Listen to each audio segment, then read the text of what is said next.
Okay, let's go ahead and read this blog here about Christmas trees and Christmas decorations.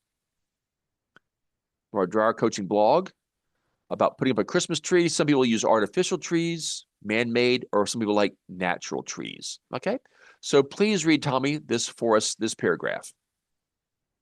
After you put up the tree, you can decorate it. It's a favorite Christmas tradition for many families.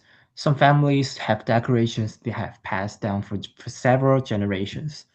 Others like to have decorations that their children made, or they have photographs of their children on the decoration.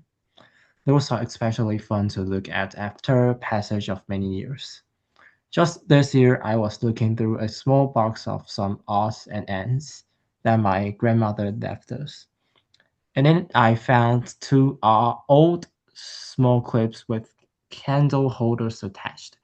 And at once I knew what they were.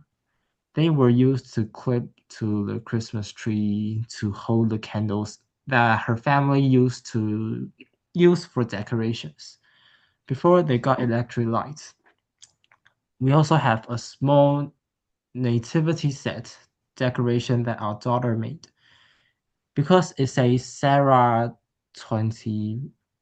December, no, it says, I mean, 1201 means December December 2001. December 2001. Mhm. December 2001 on the back. And people have boxes that they use just to hold their Christmas ornaments and items. After the holidays, they box up the items and put them away until next December. Great. New words here, Tommy. New words here. Um, I think the word nativity set. Nativity set. Good. Okay. Great question. Um, set means many things. Yeah. Be a verb like set the table, set something up. In this case, it's a noun, like a TV set, like a thing. Yeah. A TV. Maybe it's kind of an old word nowadays, I guess, but a TV set is like a TV. Okay, so and nativity means the birth of Jesus. So this scene here can be called a nativity set or a nativity scene. Nativity scene. Yeah. And let's go through this word actually. Here, this is good. Write this down, please. The stem NAT means birth. NAT means birth. So, I just taught a group of students a few minutes ago in China. Uh, there's no way you can learn all the English words. Impossible. I don't know all the English words. I never will and won't try. You can't do that. But you can learn all of the English word stems. And if you know the word stems, you have a good chance to guess the meaning of a new word. So since NAT means birth, how does the stem nativity, how does the word nativity use the stem nat? Wow, I think it just like describe the birth of Jesus. Yeah, that is correct. That is exactly correct. The birth of Jesus, nativity set. You have your two words, nativity set, nativity scene. Uh, Nativity set tends to be smaller, might be like this big. You put on a table, maybe it's like one box. A nativity scene could be larger or maybe outdoors. Um, Yeah. this is very common in America. People often have a nativity scene in their yard. Okay. We have neighbors who have this. As I drive around the city, you see a lot of people, some people have a Santa Claus or reindeer or snowman, uh, but many people have a nativity scene in their yard to reflect that Christmas honors the birth of Jesus. Does that make sense? Yes. Yeah, very good. Um, what are some other words that use the stem nat? It's a pretty Mm, common root word. You have nativity. How do you say 自然 in English, in Chinese, in English? nature. Nature or natural, right? Natural. Yeah, natural. So how do nature and natural use the stem nat?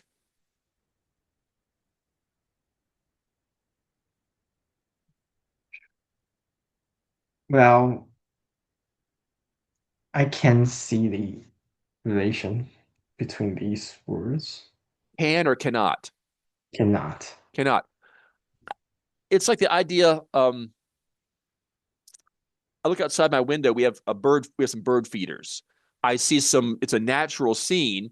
Well, those birds were born here. They weren't. They didn't come. I don't have like parrots. Ingu. I didn't bring parrots from another country, leave them here. The birds here are natural. They were born here. They're part of nature. If that makes sense. I didn't bring them from another country or another place. It's like you're born in a nature place, and also being born is a natural thing. How about this one? I am a native speaker of English. What is you're a native speaker of what? I'm a native speaker of Chinese. Yes. So how does native speaker use the stem nat?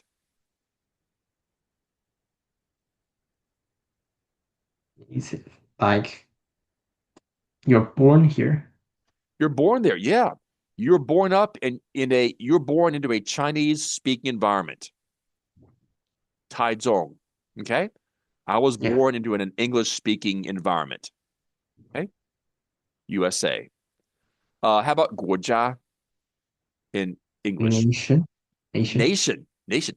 How does nation use the stem nat Uh, or national? national. I don't know. Most people in Taiwan were probably born where? In their nations. Yeah, in what country? Taiwan, Exactly. Most people in America were born in what nation? America. Exactly. Yeah, yeah. So, yeah, nation, natural, native speaker, nativity. Yes, does that make sense? Use the word stem. Yes. Awesome. So again, I've said it many times, but there's no way you cannot learn all the English vocabulary words, but you can learn all the word stems. And if you know the word stems, when you see a new word, you have a good chance of guessing the meaning correctly, especially when you see the context. Nativity set, nativity scene. Does that make sense? Yes. Great. Other questions from this paragraph? I think that's all. Okay. Do you know what odds and ends are? And I put that in quotation marks for a reason. Odds and ends. Oh, no, actually. That's kind of a funny little, Mhm. I don't know if it's an idiom or not, but it's an expression. Odds and ends mean just little things that really don't fit in a category. Like in your house, maybe in your kitchen or someplace, is there maybe a box or a drawer where you have stuff in there that doesn't really fit in a category? Maybe tape, scissors, you know, pencils or ruler, calculator, flashlight. Do you have any place like that in your house? Yes, there are. Yeah. There it is. So odds in this case, odd means strange. Now, odd can mean also like Don How, like 1, 3, 5, 7 are odd numbers. But odds and ends just mean these little strange things that don't really fit in a category. You probably have all your shoes in one place, probably have your coats in one place, right? Probably have your socks in one place, right? Okay. Yeah. But odds and ends is just a collection of things that don't really fit together. Some call that the junk drawer. Okay. So in other words, I had some odds and ends that I had from my grandma dryer. And sure enough, I don't have a picture of it right here, but I have these little clips. And it was from my dad told me this, who's now passed away. But before he was born, their family had no electricity. And the dryer is a German name. Christmas trees come from Germany, not England. Christmas trees are a German tradition. So it's one example of how America is a mixing pot of different cultures. A lot of our Christmas traditions come from Germany. Okay, Christmas trees are just one of the most famous ones. And so before electricity, my grandmother's family, they were German people in Indiana, in the USA. They've been in America for a long time, but they would put candles on the Christmas tree. Of course, it's very dangerous. You can't leave the room. The tree might burn down, the house would burn down, everybody would die. It's very dangerous. Okay, nowadays people don't do that much. Um, but these little clips have been passed down in my family. My dad said as a little boy he played with them as like toys. They didn't use them my dad was a boy. They already had electricity. They had light bulbs, but they did have these things passed down, and I have like two of them in a little bag I got from Grandma Dryer. Uh, I was though in Germany. I was there for 1 year in college. From William and Mary had a junior abroad program, and I went to a church, a Baptist church, and a wonderful German family there. At Christmas time, they knew I was. They felt sorry for me. I was overseas, away from home, and they had a wonderful lunch one day, and they brought me to their house at Christmas. It was very kind, and they had a Christmas tree, and they had candles. They had electricity. This is the 1980s, but they had candles just for the tradition, for the beauty of it. And they lit the candles, and we just sat there. It was really pretty.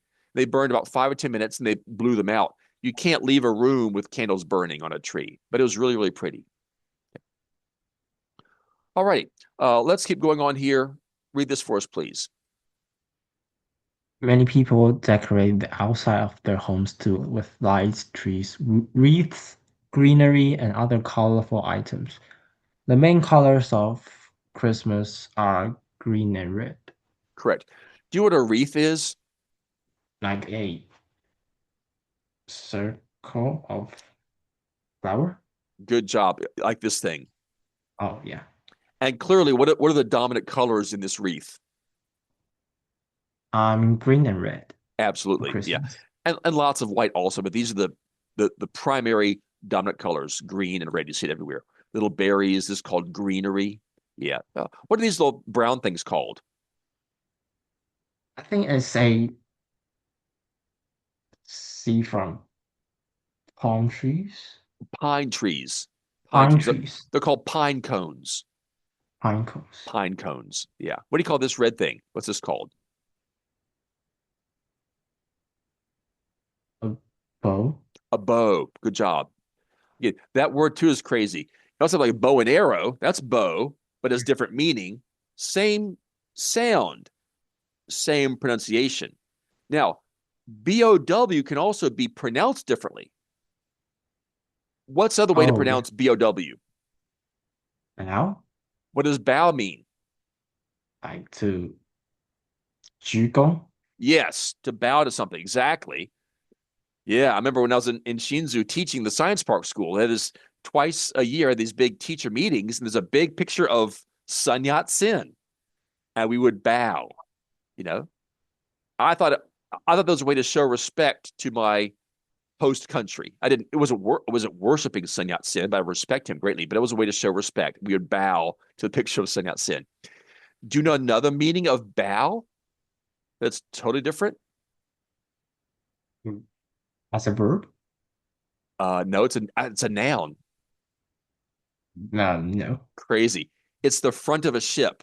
The bow of the ship is the front of the ship. Out of a ship. Isn't that crazy? English is a Yeah. crazy language. So you have the bow of the ship. You can bow to something. You can shoot an arrow with a bow. You can tie a bow. It's just crazy. But don't worry, drawer coaching can help you. Okay. That's called a bow. Yeah. So those are called wreaths. Correct. Okay. Here's some artwork that Mrs. Dreyer did, my sweet wife, at a church we used to go to. And they did some Christmas decorations. She is an artist.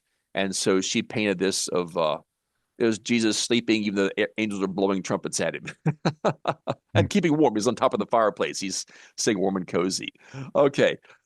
This is our living room a few years ago, and there's a wreath over the fireplace, and there's Daisy. We still have Daisy with us, and there's our Christmas tree from several years ago. Okay. Please Yeah. read for us this about Christmas music.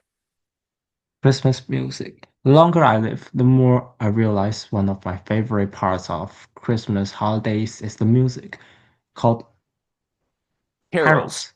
Yes. Carols. There is a whole body of music that is dedicated to the Christmas season. Many radio stations start playing it around Thanksgiving, and they played it 24/7. 24/7 through December 25th. Then, when you wake up on December 26th and turn on the radio, it's all gone. The music basically falls into two categories, religious and secular. Some of the religious songs are hundreds of years years old.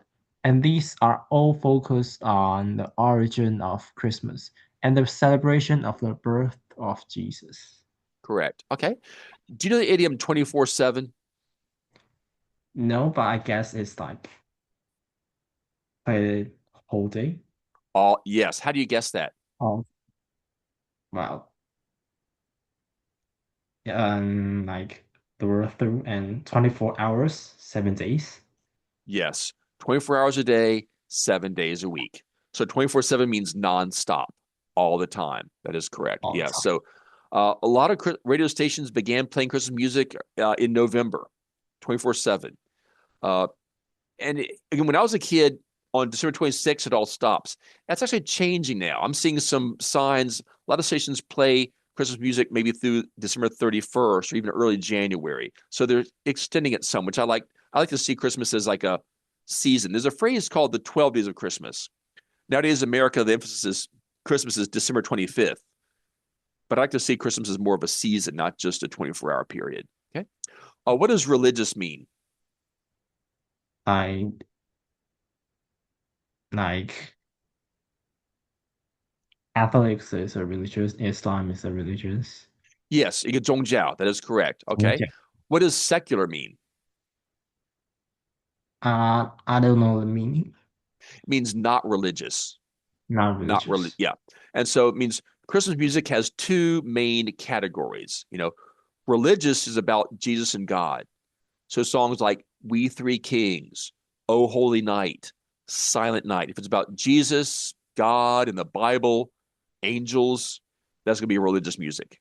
If it's secular, if it's about Santa Claus or snow or playing out in the snow, that's a secular song. Okay? We have Secular we have song. both. Yeah. And if you hear a radio station, it'll go back and forth. There'll be a song about Jesus and a song about Santa Claus, another song about angels, and a song about I saw mommy kissing Santa Claus.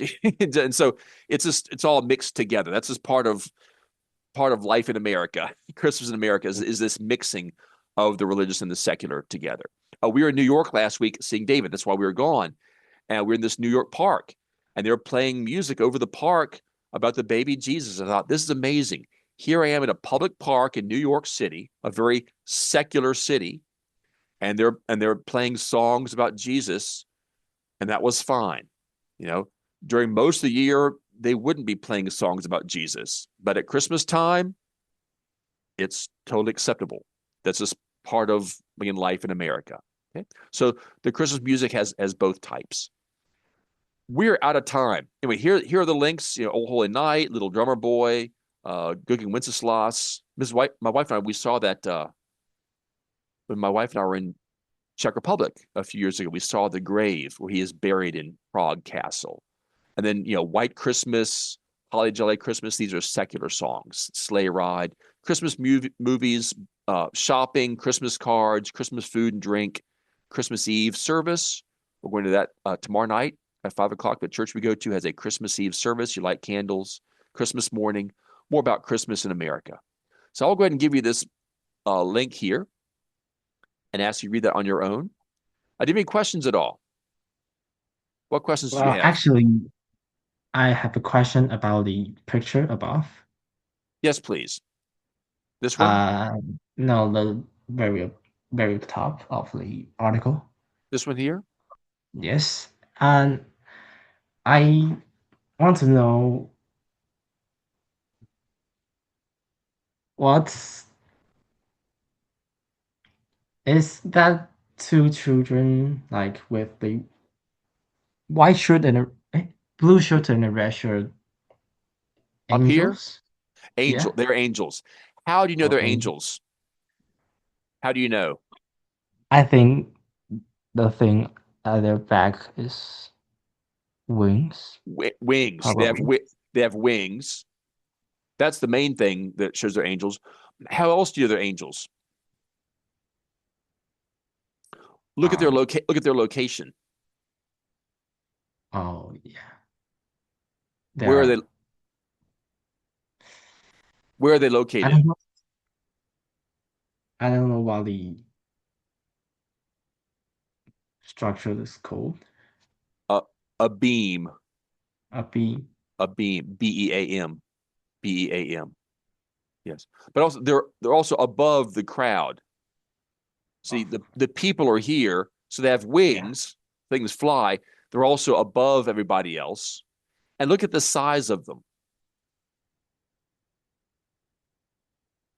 How does their size compare to everybody, the people? They are quite small compared Quite to the small.